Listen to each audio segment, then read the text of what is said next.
Is it me or is everybody trying to get down with the get down now? I'm trying to figure out what changed. What happened? For 2 straight years, you guys called Caitlin Clark soft. Y'all called her fans soft. Y'all said we're complaining. Oh, you guys are just complaining. You guys are whining. These are normal fouls. The WNBA is built up on, it is built up on physicality. Y'all, so much so that Andraya Carter, who we are about to watch cross over to this side of the street 2 years late, Andraya Carter, you was the same one saying how Caitlin Clark shouldn't have been on the USA Olympic team because of the physicality and she's just not ready and the physical. That was you, Andraya Carter. All of a sudden, y'all can finally admit that we were right the whole time. We was right the whole time. Now y'all finally can admit it. Welcome to Keep the Vision. Make sure you like, comment, subscribe, share the channel, hit that bell notification. Hype the video too. Anyway, we got Chiney Ogumike, Andraya Carter trying to come over to this side of the street. And we welcome you because we know we've been right. For 2 years, y'all said we was lying, we was wrong. This is what the league is built up on. Now you want to come over to this side. Let's take a listen, man. This is crazy. This is crazy. Y'all finally can admit the Caitlin Clark fans was right. All right, so that is her response to our Malika Andrews. We did not show the sound there that Nafisa originally claimed, that she also specifically called out Caitlin Clark, saying she wouldn't be making $16 million a year off the court. It wasn't for them and she should be lucky. Again, she denies a lot of these things, somewhat. What's your reaction from what you heard from the commish? Well, we came on camera and I was still writing because I was very interested in what Kathy had to say, but a couple of things stood out to me. When you were asked a question, you should probably answer that question. Right. And when Malika asked, did you say, and then quoted Kathy, Kathy didn't say, no, I didn't say that, right? And I think that should be the first thing. If you didn't say that, you should say that you didn't say that. And she said instead, there have been a lot of inaccurate statements, right? So now I just have questions. I have more questions because if you said it or you didn't say it, what is the answer? It's a yes or no question. And then same thing when she asked, do you think you're the right fit to continue this leadership? Well, well, did you say it? Well, we've been saying for 2 years, get Kathy Engelbert the hell up out of here. We've been saying it. We said this last year when Caitlin Clark was the most flagrantly foul player in the league, when she's getting poked in the eye on purpose by Dejanay, all this stuff. We've been saying all of this stuff. We've been saying this is a hard product to watch because of all the fouls, misled, all of this. Now y'all want to question Kathy Engelbert. When Caitlin Clark was the only one getting the living hell beat out of her, y'all wasn't questioning Kathy Engelbert then. I didn't see you on First Take questioning her, Andraya. I didn't see you doing it then. All of a sudden, other people getting hurt. Nafisa Collier come out, who you love. UConn. Now you guys feel like it's safe to come over to this side of the street. I peeped y'all game a long time ago. You can't pull the wool over my eyes. I think the first answer should be yes. Right. Right, so I'm just not feeling, I'm not feeling confidence. What word did you use, tepid? Yeah, tepid That word response, earlier? yes. I'm just not feeling the confidence in those answers. So you talked about how you're writing things down. She said never shied away from tough situations. But unfortunately, the reality is she shied away from tough conversations, which is a negotiation. In order to have a negotiation, you have to have conversations. And I think it's apparent, abundantly clear, that there has been a great divide between the players and our commissioner or the league office in order to have productive conversations. And now Nafisa's statement that she made in her exit interview is accountability. WNBA players never want to throw out all the smoke. They don't. They only do it when necessary. They're always strategic. They're always calculated.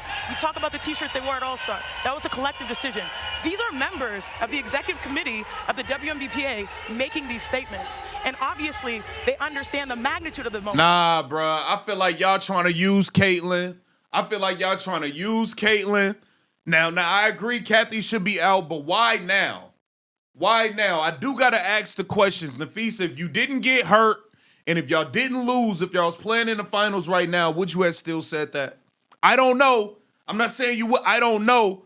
But I feel like you threw Caitlin Clark name out there for a specific reason to get us riled up, to pile on Kathy, which you didn't have to do because we've been saying we wanted her gone.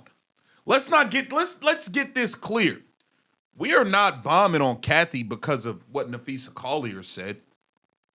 We've been bombing on Kathy for 2 years. We've been saying this.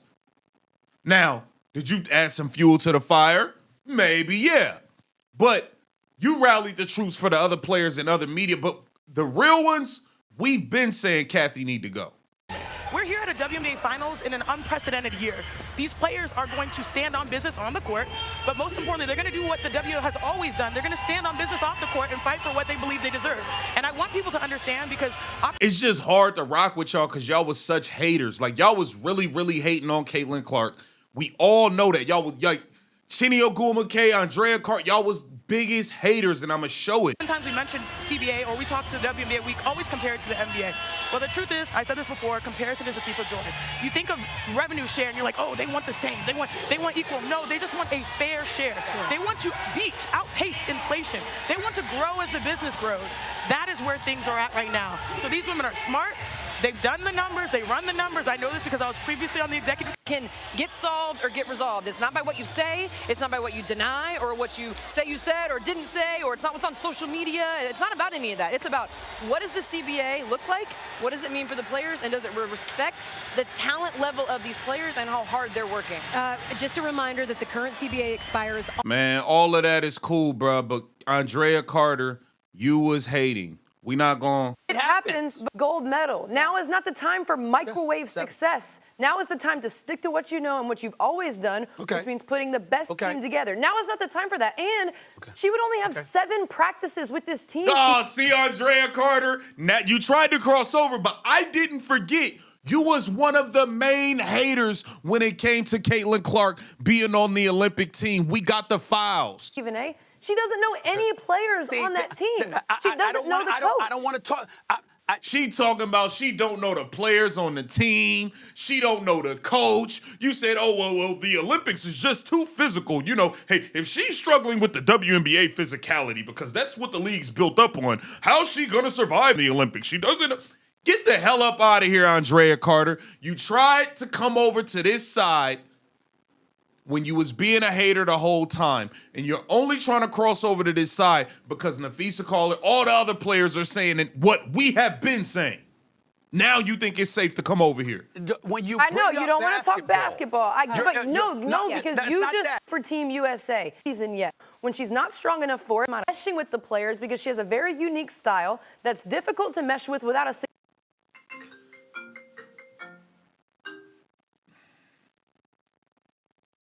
significant amount of time. What's worse for marketing than her being thrown out there when she's not strong enough for it because physically she hasn't even had a professional off season yet. So what? And you can compare other rookies and that's fine, but they played for now she's physically not strong enough and all of this stuff, man.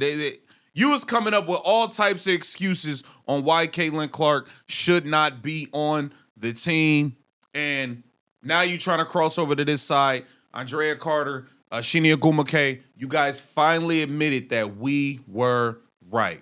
Get down in the comments. Let me know what you think about this. This is Keep the Vision. Make sure you like, comment, subscribe, share the channel.